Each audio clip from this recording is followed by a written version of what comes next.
जी welcome back. उम्मीद करती हूँ कि आप इंजॉय कर रहे हैं और आपने आज ये सीखा कि दांत ब्रश किस तरह किए जाते हैं और ये कितना ही इम्पोर्टेंट है। अब मैं एक और बात पूछना चाहूँगी अली से। अली ये बताइए कि क्या आपके पास पासपोर्ट है? पासपोर्ट? हाँ कहीं भेजने का इरादा है हाँ, आपको? सोच रही हूँ कि मैं आपको कहीं भेजूँ। पासपोर्ट है मेरे पास, पासपोर्ट है मेरे पास। अच्छा जी, पासपोर्ट इंसानों का तो होता ही है। कभी आपने सोचा है कि जानवरों का भी पासपोर्ट होगा, डिजिटल वो भी? Really? Yes, isn't it very futuristic? जानवरों का passport? Yes absolutely. I hope ये मजाक नहीं है। ये मजाक बिल्कुल भी नहीं है, ये हमारे पाकिस्तान के टैलेंट की खूबसूरती है। हमारे पास मुल्क में ऐसे भी लोग हैं जिन्होंने ये जिद्दत की है कि अब जो है वो जानवरों का भी डिजिटल पासपोर्ट हुआ करेगा। तो बायोमेट्रिक कैसे होगा उसका? यही तो देखें, हम जैसे हम जाते हैं हमारा बायोमेट्रिक होता है। हाँ, ठीक है, हमारा बायोमेट्रिक। अब जानवरों का जो बायोमेट्रिक होता है वो होता है नाक से।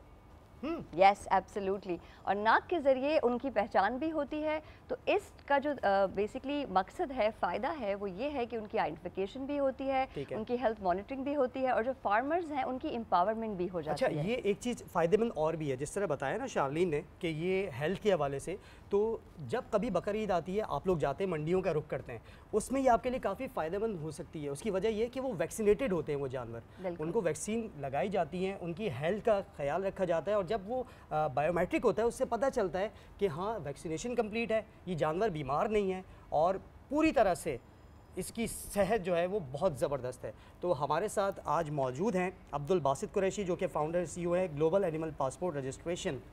बहुत शुक्रिया। अस्सलाम वालेकुम बासित, कैसे हैं आप? Thank you so much for joining us today. Thank you so much. पहले नहीं वो सेगमेंट शुरू करने से पहले दांत साफ करना सीख लिया। हाँ, आगे आप ये भी यहाँ से बैठ के एंजॉय कर रहे थे। तरीके से डॉक्टर साहब ने समझाया दांत का, मतलब मैं भी आप लोगों के साथ बैठ के। तो अब हम लोग दांतों की दुनिया से उठ के कैटल फील्ड में चले गए हैं और कैटल फील्ड में आपसे हम बात कर रहे हैं। हमें ये बताइए कि ये कितनी ज़बरदस्त बात है कि आपने AI के ज़रिए, टेक्नोलॉजी के ज़रिए ये रेवोल्यूनाइजेशन आप कैसे लाए, कि आपको कि कैसे दिमाग में ख्याल आया? What inspired you?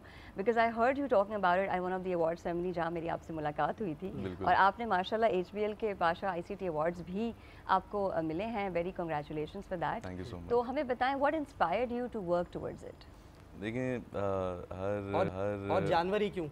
जानवर ही क्यों? असल में क्यों? देखिए इसकी ये बड़ी एक इंटरेस्टिंग सी स्टोरी है। देखिए जानवर चोरी हुआ था। देखा मुझे पता था कुछ ना कुछ ऐसा है, पीछे है कुछ इसके राज है। जानवर चोरी हुआ और मिला नहीं मिला नहीं और हमने सोचा कि इस तरह इसको हासिल किया जाए। सारी कोशिशें करी, सही है, इवन पुलिस स्टेशन तक भी गए तो लेकिन ट्रेसेबिलिटी नहीं मिल सकी। सही है। अब चूंकि हमारा उसके बाद मेरे जहन में ख्याल है अब देखो मैं क्या करता हूँ। असल में फिर हमारे बेसिकली मैं और हमारे एक साथी सईद उमैद अहमद, हम दोनों ने ये मसला एक साथ पेश किया था। मतलब अब फिर उसके बाद ना हमारे एक प्रोफेसर हैं, उन्होंने कहा कि भाई ये देखो जैसे ज़मीन से, मतलब समंदर से निकाली हुई मछली और ज़मीन पे चलने वाला एक जानवर, सब मुख्तलिफ अल्लाह ताला ने बनाए। तो उस तरह क्या कहते हैं, इन जानवरों के अंदर भी कोई ना कोई यूनिकनेस होगी, तो तलाश करो। तो तलाश करने के बाद हमने 8000 जानवरों पे हमने तहकीक करी और उसके बाद हमें मालूम हुआ कि जो उनका नोज पैटर्न है वो मुख्तलिफ है। और फिर हमने अपनी एक जानवर चोरी हुआ, 8000 जानवर आपने टेस्ट कर लिए।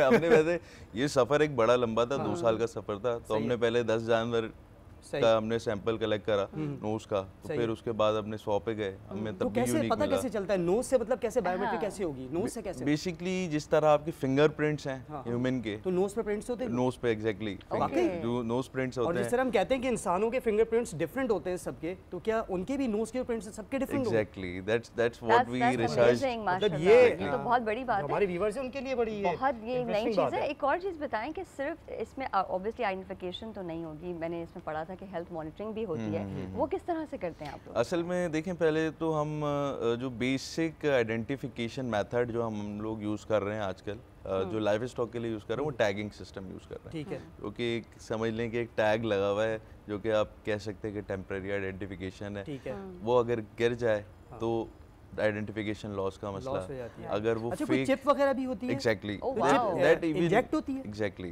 दैट इवन इंजेक्ट, वो भी एक टेक्नोलॉजी है कि वो, और इसको किया होगा ना कि नुकसानदेह ना हो किसी भी तरीके से। इन्फेक्टेड होती है वो चिप। कुछ एनिमल्स होते हैं उनके अंदर भी इसके नेगेटिव केसेस आए कि वो एक इन्फेक्शन फैल जाता है चिप के इंजेक्ट करने से, अगर सही प्रॉपरली इंजेक्ट ना की जाए।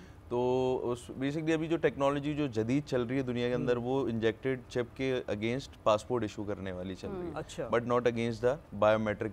ठीक है। तो हम लोगों ने एनिमल इंडस्ट्री के अंदर एक रेवोल्यूशन लेके आए हैं कि बायोमेट्रिक जिसको कहते हैं, सही है, कि जिस तरह इंसानों को पहचाना जाता है, जो इज्जत इंसानों को दी जाती है पूरी दुनिया में, वही इज्जत वो हमें वही जानवरों को भी इज्जत जानवरों को देनी चाहिए। और देखिए क्या ही बात है कि रियल इनोवेशन इसी तरह आती है कि आप उसका सही इस्तेमाल करें। क्योंकि आपने इनोवेशन के ज़रिए क्या कहते हैं, इल्म का सही इस्तेमाल किया, इंसानों के लिए नहीं बल्कि जानवरों के लिए भी किया। जब जानवर चोरी हुआ तो बासित भाई को ख्याल आया कि अब मैं ऐसा कुछ करूंगा कि अब मेरा जानवर कोई चोरी नहीं कर लेकिन सकता। इनके ख्याल से बहुत सारे लोगों का फायदा हुआ और दुनिया भर में आप ये काम करें, थोड़ा इसके बारे में बताइएगा। बिल्कुल। किस मुल्क में आपने एक MOU भी साइन किया है इराक के साथ? एग्जैक्टली, मतलब इराक वो की तो बड़ा जबरदस्त बहुत बड़ी बात है। और कितने मिलियंस देखिए अभी तो वर्ल्ड वाइड हम लोग इस पे काम कर रहे हैं, क्योंकि ये चीज़ दुनिया के लिए नहीं है। बिल्कुल। और हम लोगों का जो है वर्ल्ड लार्जेस्ट डेटा सेट भी रह चुका है। ठीक है। तो फ्रॉम द पाकिस्तान सबसे पहला जो इसका कैटल का डेटा सेट था वो अराउंड 300 to 400 कैटल्स का डेटा सेट था, क्योंकि फ्रॉम द ऑस्ट्रेलिया बना हुआ था। ठीक है। But the next data set जो बना वो फ्रॉम द पाकिस्तान बना, वो 8000 कैटल्स के ऊपर हम लोगों ने इवन डेटा कलेक्ट करा। 2 साल लगे हम उसको डेटा को कलेक्ट करने में। और फिर ये है कि अभी सॉल्यूशन हमने बनाया और हमने एप्लीकेशन मतलब इतना आसान कर दिया, कॉमन करना चाहिए, मतलब आम कैटल फील्ड में भी। और जिस तरह हम बकर ईद के लिए लोग ज़्यादातर जाते हैं कैटल फार्म वगैरह, जहाँ पे जानवरों के चोरी होने के चांसेस भी होते हैं। बिल्कुल ऐसा ये ज़रूरत है, वहाँ ज़रूरत है इसकी। मतलब लोगों को आपको मैसेज देना, हमारे जो व्यूवर्स हैं उनको मैसेज दें कि इस तरह की चीज़ों से क्या फ़ायदा हो सकता है, कि अगर वो बायोमेट्रिक इस तरह से करवाते हैं, हेल्थ वैक्सीनेशन से उनको क्या फ़ायदा हो सकता है, जानवरों के साथ 2 नंबरी जो हो जाती है उससे बचा जा सकता है। मतलब क्या फ़ायदे हैं इसके, आप हमारे व्यूवर्स को ज़रा बताइए। देखें, इसके अंदर बहुत आसान तरीका ये है कि सबसे पहले आप प्ले स्टोर पे जाएं, एनिमल पासपोर्ट की एप्लीकेशन डाउनलोड करें, और वहाँ पर अगर आपके पास सिर्फ एक भी आपके पास गाय है या आपके पास भैंस है, तो उसकी नोज पैटर्न से सबसे पहले तो आप उसको रजिस्टर करें। उसकी क्लेमेबल वेरीफाइबल डिजिटल आइडेंटिफिकेशन आप उसकी रखें सबसे पहले, नंबर 1। नंबर 2, आप उसके हेल्थ रिकॉर्ड्स को उसके ऊपर मैनेज करते रहें, जिसकी आपको वीकली, मंथली और ईयरली क्या कहते हैं रिपोर्ट्स मिलती रहें अगेंस्ट क्या कहते हैं ROI। तो इसके अलावा आप इसको क्या कहते हैं ट्रैवल अगर आप करवा रहे हैं जानवर को नेशनल लेवल पे या इंटरनेशनल लेवल पे, तो वहाँ पर आप इंपोर्ट एक्सपोर्ट के अंदर इस्तेमाल कर सकते हैं वेरीफाई करने के लिए कि जो जानवर आपने बाहर से ख़रीदा है क्या वही जानवर यहाँ पे उतर रहा है। भेज रहे हैं बड़ी तादाद में चाइना, तो गधों के लिए भी ऐसे ही होगा फिर। असल में हमने इनेबल क्या किया इनेबल हमने ट्रेसेबिलिटी इनेबल करी है। ये ग्लोबल लेवल पे पाकिस्तान एग्रीटेक लेवल पे इतनी ज़बरदस्त जिद्दत लाना बहुत बड़ी बात है। और ये हमारे चमकते सितारे हैं जिनको आज हमने यहाँ पर बुलाया, और ये बड़ी अच्छी चीज़ें इन्होंने बताई है, इनोवेट किया है इन्होंने जिन चीज़ों को। तो ये मतलब पाकिस्तान का चमकता सितारा है, हमारा टैलेंट है जो हमारे पास मौजूद है, और छुपा हुआ टैलेंट होता है जो सामने नहीं आता। हम कोशिश करते हैं इस प्लेटफॉर्म के जरिए कि आप तक इन तमाम ऐसे चमकते सितारों को आपके सामने लेकर आएं। Basit, thank you so much Basit, बहुत बहुत शुक्रिया आपके आने का। Thank you so much, meeting you again. Thank you. चलिए जी, इसी के साथ हम एक और यहाँ पर ब्रेक लेंगे और ब्रेक के बाद हम वापस आते हैं और अगले सेगमेंट की तरफ बढ़ेंगे, तो स्टे ट्यून्ड।